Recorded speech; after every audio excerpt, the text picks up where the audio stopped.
Welcome back. If you're tuning in today, I'm guessing you aren't looking for a light overview. No, this is for the serious learner.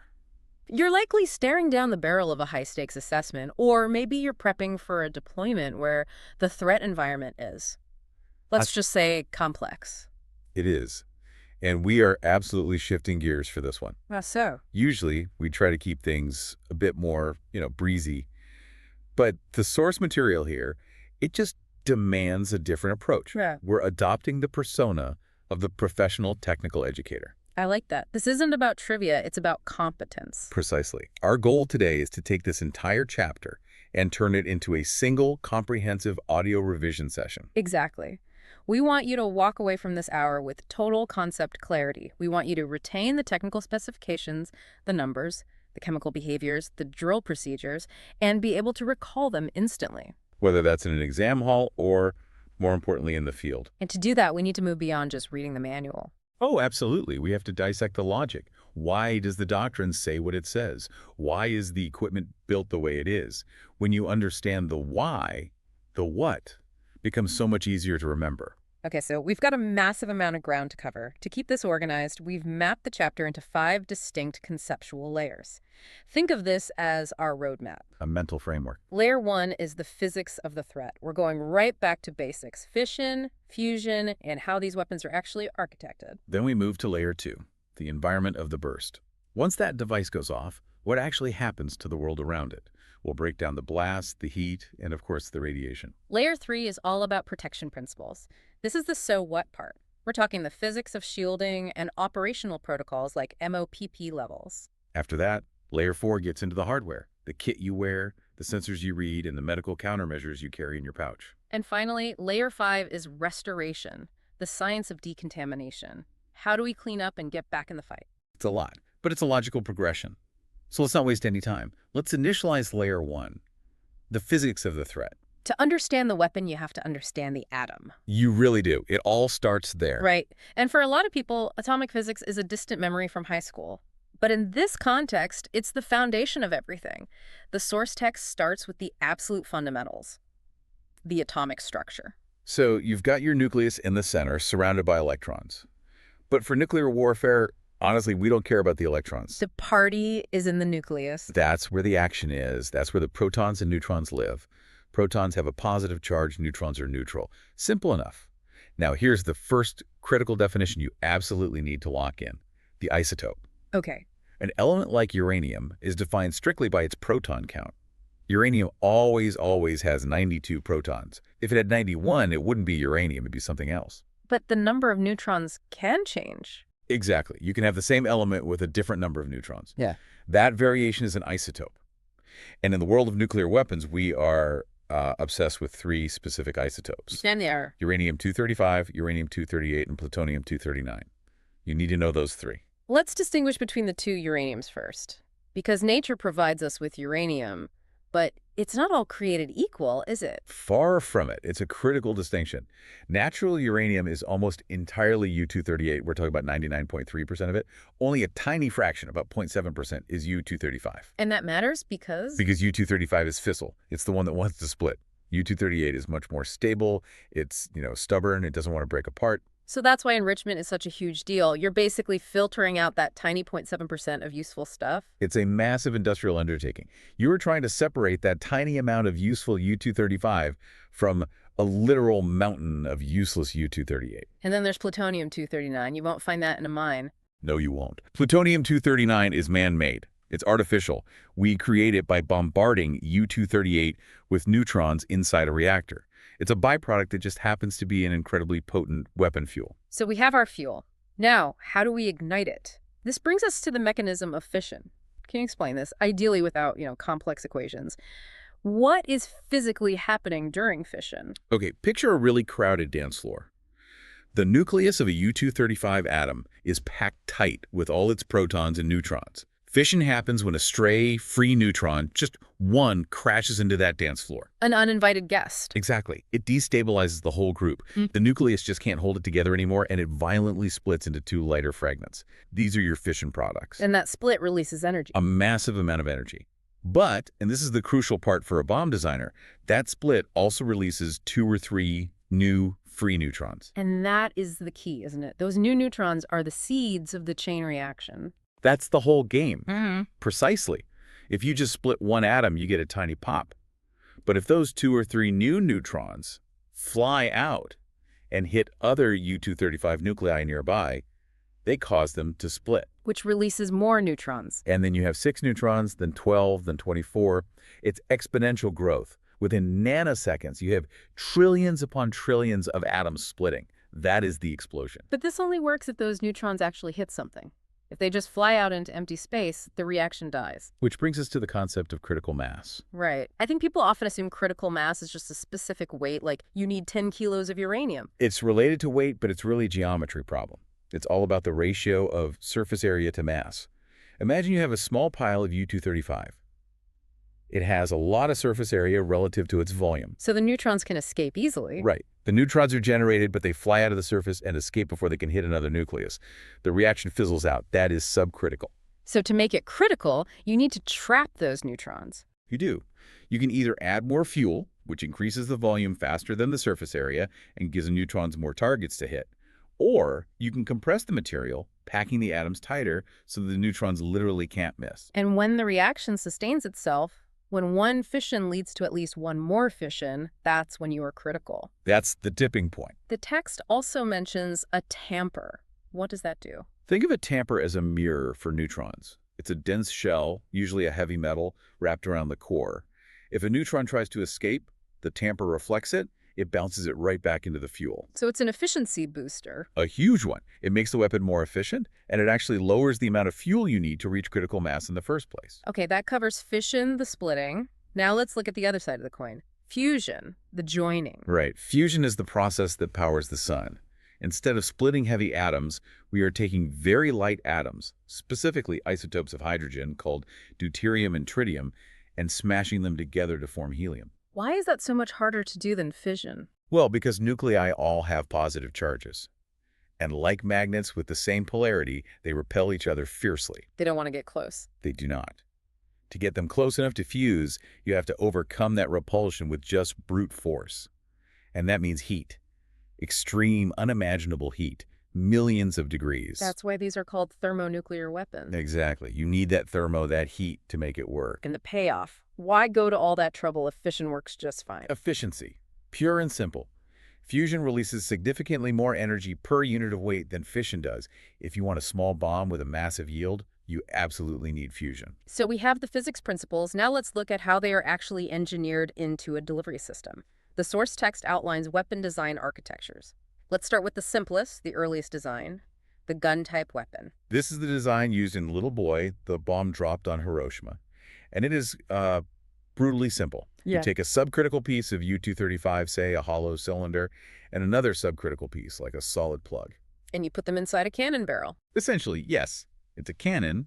You use conventional explosives to fire the plug down the barrel and into the cylinder. So you are just mechanically slamming two pieces together to create a supercritical mass. That's it. The moment they connect, a neutron initiator fires, and the chain reaction starts. But here is the catch. It is incredibly inefficient.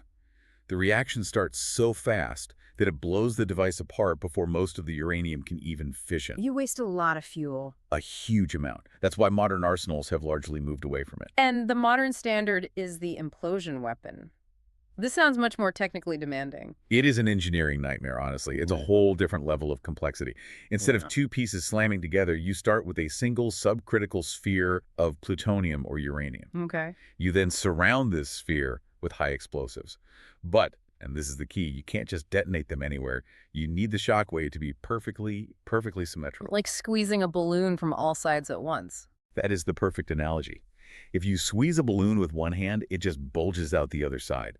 That's bad.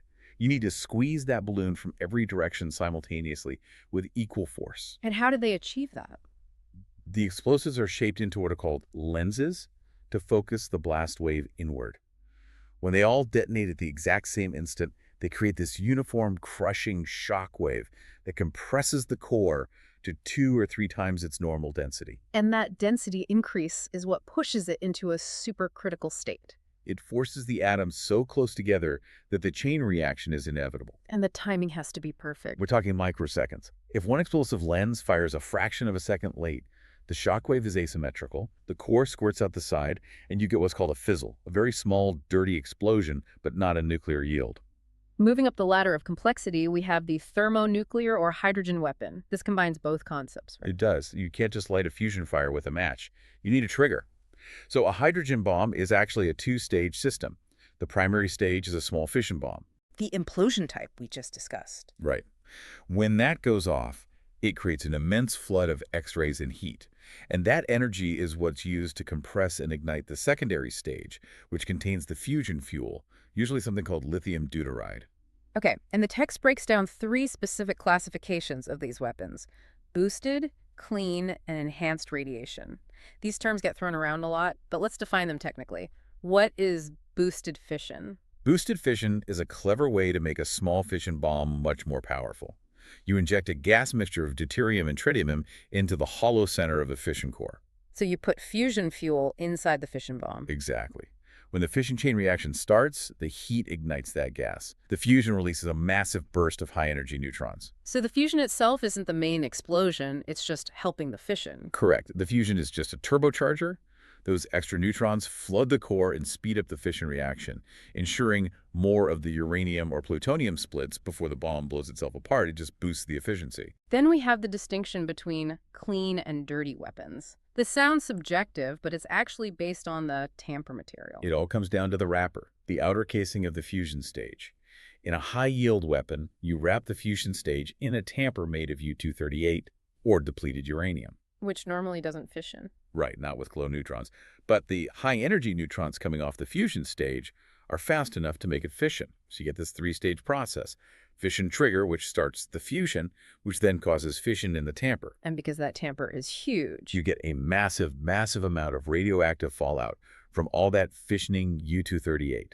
That is a dirty weapon. Its primary effect is contamination. And a clean weapon. If you replace that U-238 tamper with a non-fissionable material like lead or tungsten, you lose some of the total yield, but you eliminate that massive fallout cloud.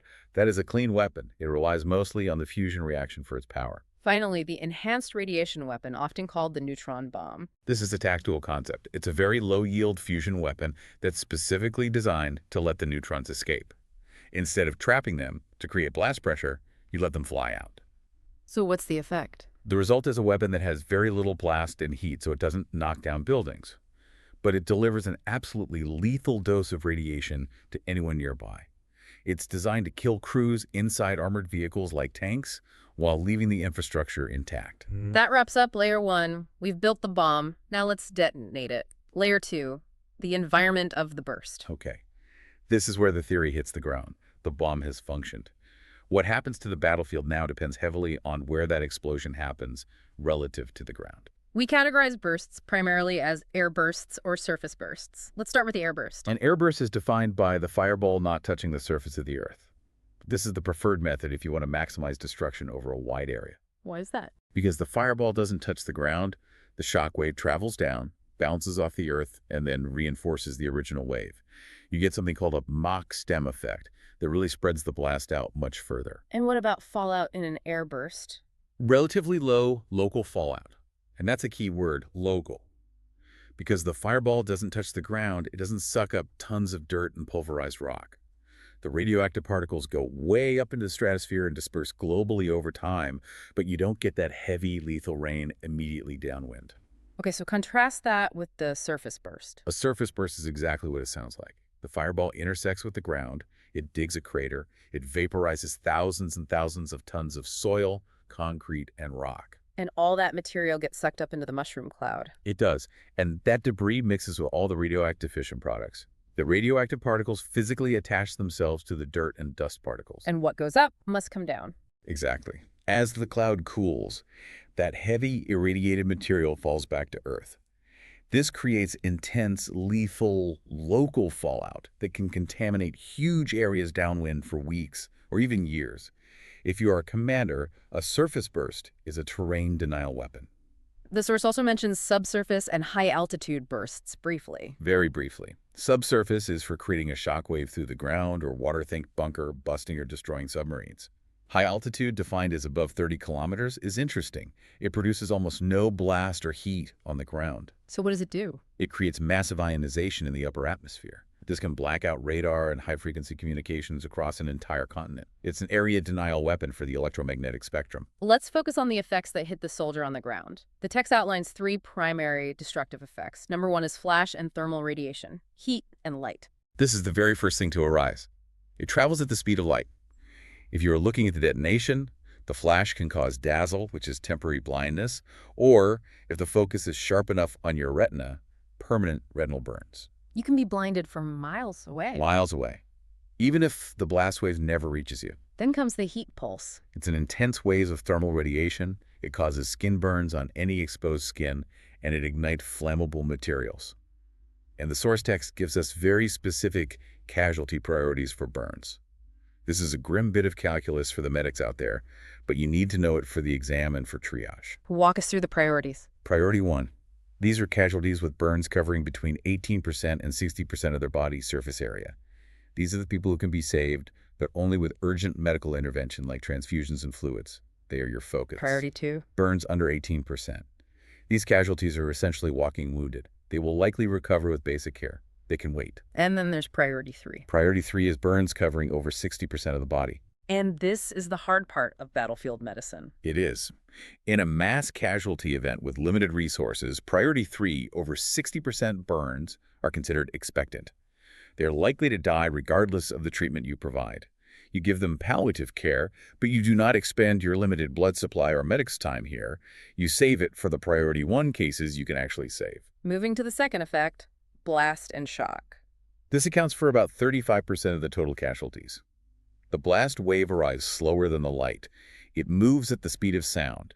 It has 2 distinct phases. First is the positive phase. The initial impact. Right. This is the static overpressure. It's a wall of compressed air that hits you like a hammer. It crushes structures, blows out eardrums. Then the negative phase. That's the suction. The explosion pushed all the air away, creating a temporary vacuum. Now the air rushes back in to fill the void. It's weaker than the positive phase, but it lasts longer. And it can cause structures that were weakened by the first blow to collapse outward. The text makes an interesting point about the human body's resilience here, though. Yes, it does. The human body is actually quite tough against pure pressure. We are, fluid-filled sacs. We don't crush easily. The direct pressure itself rarely kills soldiers. So what does kill them? It's the dynamic pressure, the wind. The blast wave turns into a hurricane-force wind that picks you up and throws you against a wall, or, more likely, throws a brick wall against you. It's the indirect injuries, impact, and flying debris that are the real killers. Okay, effect number 3, nuclear radiation. We divide this by time. Initial radiation is everything emitted within the first minute of the burst. This is the intense flood of gamma rays and neutrons shooting directly out of the fireball. And the threat from that. Honestly, if you were close enough to get a lethal dose of initial radiation, you've probably already been vaporized by the heat and blast. It's a bit of an academic point for those at ground zero. The real danger for everyone else is the residual radiation. That's everything after 1 minute. This is the fallout we discussed from the surface burst and also something called neutron-induced activity. This is where the neutrons from the burst hit the soil and actually turn the sodium or silicon in the dirt radioactive. The ground itself becomes the threat. We also need to clarify the electromagnetic effects, EMP and TREE. People often use these interchangeably, but they are very distinct mechanisms. They are. EMP, electromagnetic pulse, is a wide area burst of radio frequency energy. Think of it like a lightning strike happening on every single power line and antenna simultaneously across the continent. And it fries electronics. It fries unhardened circuits, blows fuses, and destroys microchips. It doesn't hurt humans directly, but it devastates modern technology. And TREE, what does that stand for? TREE stands for Transient Radiation Effects on Electronics. This is more subtle. This is when gamma rays or neutrons physically penetrate the semiconductor material of a computer chip. They knock electrons loose inside the chip. So it's not frying the hardware. No, it's scrambling the logic. It can flip a bit from a 0 to a 1, causing a computer to crash or a missile guidance system to glitch, even if the hardware isn't permanently fried. EMP destroys the hardware. TREE corrupts the software, so to speak. Before we leave the environment, let's visualize the cloud physics. Why do we always see that iconic mushroom shape? What's going on there? It's basic thermodynamics, really. The fireball is incredibly hot, so it rises rapidly, just like a hot air balloon. As it rises, it creates a vacuum underneath it, which sucks in cool air from the sides, That creates a circulation. a toroidal or donut-shaped circulation inside the cloud itself. The center creates a strong updraft. That's the stem of the mushroom. And the cap of the mushroom. The cloud rises until it hits the tropopause, which is the boundary between the troposphere and the stratosphere. The air there is very stable. The cloud loses its buoyancy and simply can't rise any further, so it's forced to spread out laterally. That flattening out creates the mushroom cap we all recognize. Okay, so we understand the threat, we understand the environment it creates. Now let's talk about survival. Layer 3, protection principles and protocols. This is the practical application. Defense really comes down to three physical pillars: time, distance, and shielding. You want to minimize your time in the hazard area, maximize your distance from the source, and maximize the shielding between you and the radiation. Let's drill down into time, because there is a specific mathematical rule mentioned in the text that is a favorite for exams, the 7 by 10 rule. This is absolutely crucial for operational planning. You must know this. The rule states, for every 7-fold increase in time after the burst, the radiation intensity decreases by a factor of 10. Radiation decays very quickly at first. Extremely quickly. Let's walk through a concrete example. Pen and paper time for our learners. Let's do it. Imagine a bomb goes off at 0800 hours. At 0900 hours, that's H plus 1 hour, you take a reading with your dosimeter. Let's say the dose rate is 100 centigrade per hour. That's our baseline. Okay, 100 centigrade per hour at H plus 1. Now, apply the rule. Multiply that time, which is 1 hour, by 7. So at H plus 7 hours, which is 1500 hours in the afternoon, the dose rate will drop by a factor of 10. It goes from 100 down to 10 COG per hour. A huge drop in just 6 hours. And it continues. It does. Now take that 7 hours and multiply by 7 again. That gives you 49 hours, so basically 2 days after the detonation. At H plus 49, the dose rate drops by another factor of 10, all the way down to just 1 COG per hour. So in 2 days, the threat has gone from 100 down to 1. That's a 99% reduction. Exactly. This is why sheltering in place for the first 24 to 48 hours is so incredibly effective. You just let the physics do the work for you. Distance follows the inverse square law. Double your distance, and you quarter your dose. And shielding is about putting mass between you and the source lead, concrete, or just packed earth. But in a military context, we also have to manage the mission. This brings us to operational management, RES and OEG. These are your command and control tools. RES stands for radiation exposure status. This is the odometer. It tracks the cumulative dose a unit or an individual has received over time. Platoon A has taken 50 CGA this week. In OEG. OEG is operational exposure guidance. This is the speed limit set by the commander. The commander looks at the mission and decides, for this critical objective, I am willing to risk my troops taking up to 100 CGD. It's a risk threshold based on mission necessity. And those risks are categorized into bands. What do the numbers actually mean for the human body? The text gives us 3 key thresholds to remember. The first is anything less than 150 CG/day.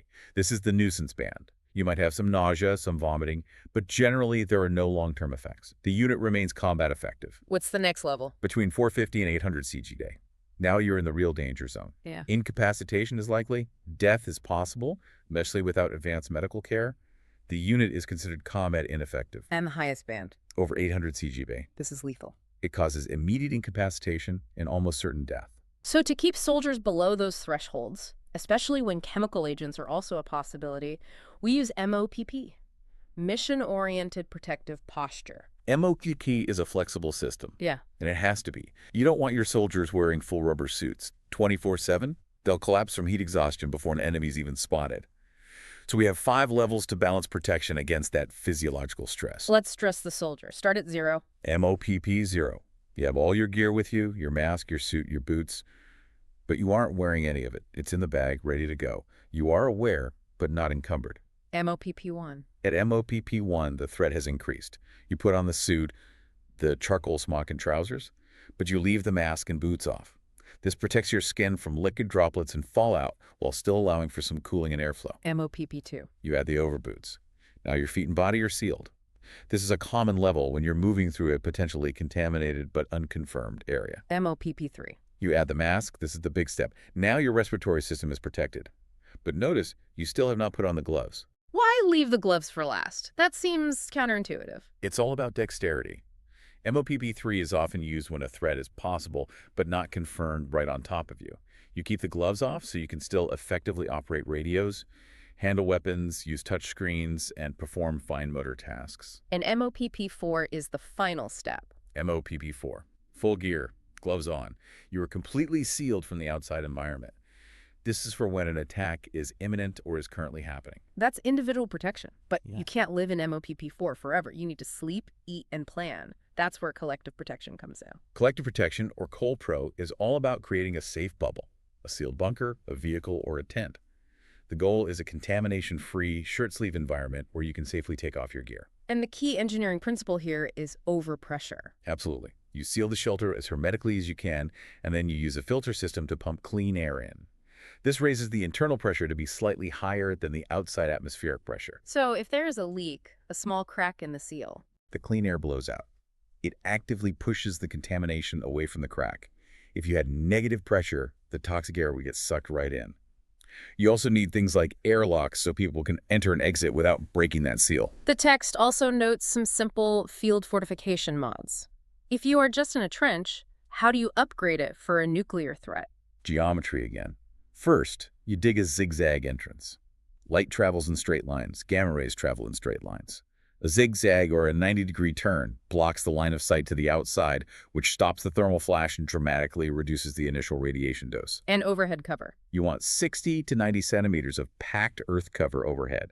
That is the magic number to significantly attenuate gamma radiation and give you a fighting chance. All right, let's move to layer 4. Hardware and equipment. We've talked about the suit and the mask, but let's look at the specs. This is the tools of survival layer. Let's get into the kit. First, the permeable suit. Why is permeable the key word here? Because the old suits were impermeable. They were basically rubber raincoats, and they were terrible. They trapped all your body heat and sweat. Soldiers would become casualties from heat stroke before any chemicals even touched them. So the modern suit breathes. It does. It has 3 distinct layers. First, the outer layer is nylon, treated to repel oil and water.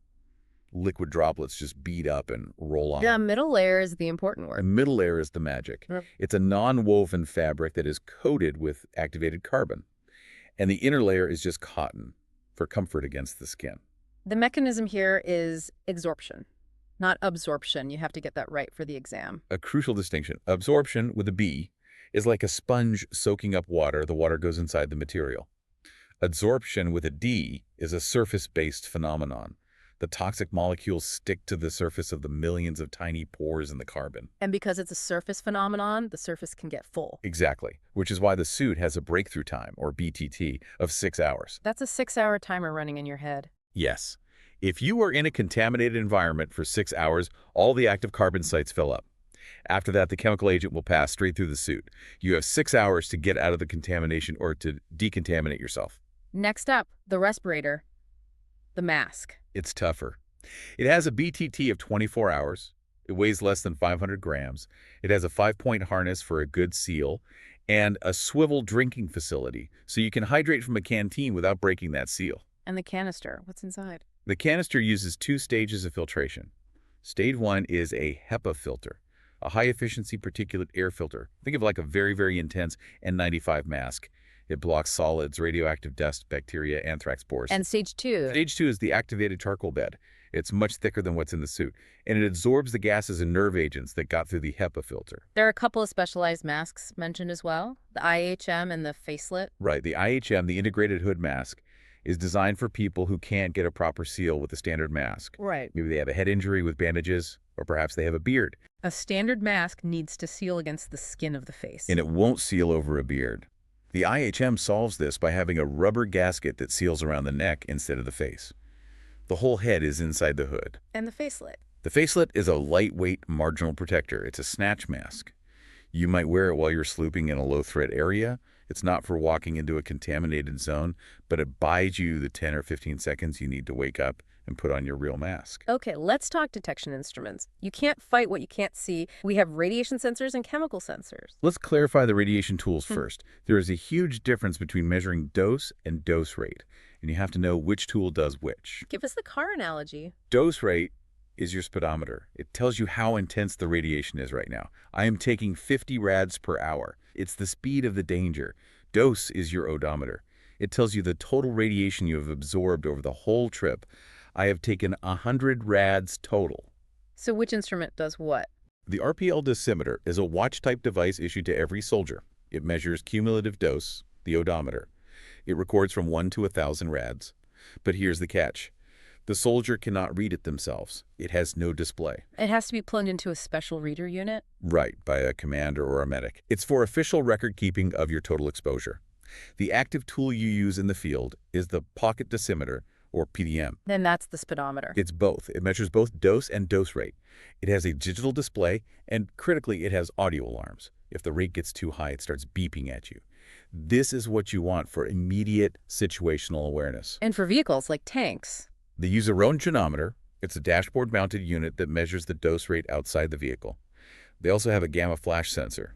This is a survival trigger. It detects the intense initial pulse of a nuclear explosion. And it reacts instantly. In less than 100 milliseconds, faster than you can blink. It automatically shuts down the vehicle's engine and closes all the air vents to keep the blast wave and the initial fallout out. Okay, moving to chemical sensors. We have a mix of old and new tech here. The old reliable is the residual vapor detection kit. It's a manual hand pump with disposable glass tubes.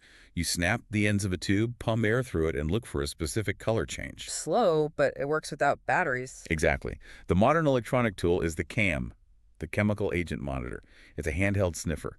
You point it at a soldier's uniform or piece of equipment, it sucks in air, and it uses ion mobility spectrometry to detect nerve or blister agents. The response time is about 10 seconds. And for area monitoring, not just point checking. For that, you have the Akeda or GID-3. Yeah. This is an automatic alarm system. It's a box you mount at a bunker or a vehicle, and it just sits there, sniffing the air passively, 247. If a chemical cloud drifts by, it triggers a loud alarm. It's your electronic sentry. Medical countermeasures. Let's say the detection failed, the suit failed. You are exposed. What is in your medical pouch? This is a critical protocol, and getting it wrong can be as dangerous as the agent itself. We have two main pharmacological interventions, pre-treatment and treatment. Let's start with pretreatment. Pre-treatment is NAPS, the nerve agent pre-treatment set. These are pyridosigma bromide tablets. You take one every 8 hours, but only before any attack happens, when ordered to do so. What does NAPS actually do in your body? It creates a protective buffer. It temporarily binds to a small fraction of the enzymes in your blood that nerve agents love to attack. It basically saves those enzymes so that when the attack is over and the antidote is given, your body can recover much faster. It enhances the effectiveness of the actual antidote. Then there is the antidote itself, the auto-injector. This contains atropine and an oxime. This is for treatment. You use this only after you've been poisoned and are showing clear symptoms. Pinpoint pupils, convulsions, difficulty breathing. Let me repeat that. Only after symptoms appear. You must. Do not mix these up. If you use the auto-injector proactively, if you just jab yourself when you aren't poisoned because you're scared, the atropine will incapacitate you. It will give you a racing heart, blurred vision, and confusion. You will become a casualty of your own cure. We've survived the attack. Now, layer 5. Restoration. The science of decontamination. Why do we bother? Why not just fight dirty and press on? Well, there are 3 very good reasons. First, casualty prevention.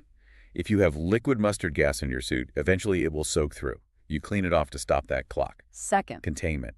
You don't want to be the person who drags a chemical agent inside the clean zone, inside the cold pro, and gasses everyone else. And third is psychological and physiological relief. You cannot stay in MOPP4 forever. You decon so you can safely take the mask off, get a drink, and rest. there is a concept here called persistency. It determines whether we need to actively clean or just wait. Right. The rule of thumb is 10 minutes. If a chemical agent evaporates in less than 10 minutes, it is considered non-persistent. Usually for those, we just wait for the cloud to blow away. But if it sticks around? If it stays liquid for more than 10 minutes, it is persistent. This requires physical decontamination. We have to go and remove it. And we also have to watch out for desorption. That's the ghost effect. Chemical agents can soak into materials like paint, rubber, and plastic. That's absorption. You might wash the surface and think it's clean. But an hour later, that soaked-in agent can desorb it, migrates back out of the material, and creates a toxic vapor hazard all over again. So you have to recheck surfaces constantly. Obviously. Let's talk drills. The personal decontamination kit, the PDK, what's in it? Every soldier carries this. It contains a pouch of Fuller's Earth, which is a highly absorbing clay powder. In some places, it's known as Multani Midi. The drill is blot, bang, and brush. And the order of those words matters immensely. Okay, break it down. Why that order? Imagine you have a drop of liquid nerve agent on your glove. Step 1 is blot. You gently press the absorbent pad onto the drop to soak up the bulk of the liquid. You're lifting it off. You're lifting it. Step 2 is bang. You bang the pad on the surface to release the clay powder. The powder covers any residue left behind. Step 3 is brush. You then gently brush the powder away. What happens if you get the order wrong, if you brush first? If you brushed first, all you were doing is smearing that lethal drop across a wider area of your glove, making it even harder to remove and increasing the surface area of the hazard. You blot to lift, bang the cover, then brush to remove. For equipment, we use stronger stuff, DS2. Decontamination solution 2. It's a yellow liquid mixture of organic and inorganic bases. It's chemically very aggressive. It eats nerve agents for breakfast, but There's always a but. it also eats skin. It is corrosive. It will damage paint and rubber seals over time, and it will cause severe burns if it gets in your eyes. It is for vehicles and weapons, not for people. And finally, the large scale. The mobile decontamination station. This is basically a car wash for tanks. It's usually a Patra-based vehicle system that sets up a 3-stage line. What are the stages? Stage 1 is a pre-wash, high-pressure cold water to knock off mud and gross contamination. Stage 2 is the chemical wash, the application of a decon slurry, or DS2, to neutralize the actual agents. And Stage 3 is the post-wash, steam and showers to rinse everything off. We have covered a marathon of material here. Physics, environment, protection, hardware, and restoration. Let's try to bring it all back together in the outro. Okay, let's verify the mission objectives. A quick recap.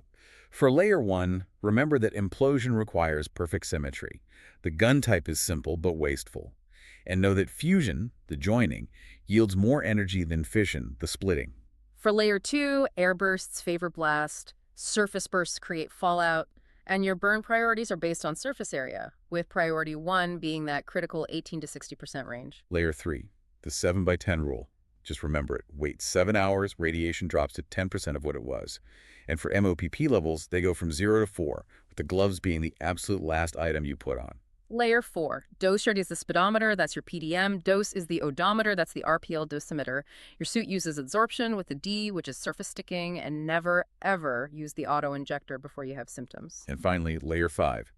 Decontamination relies on Fuller's Earth and that critical blot-bang-brush technique. There's a logical chain here for you to take away from all this. There is. Detection gives you awareness, so you know to mask up. Your IPE, your gear, buys you time. That 6-hour window before breakthrough, and decontamination restores your capability, allowing you to reset, get out of that suit, and fight again. In a CBRN environment, panic is the real enemy.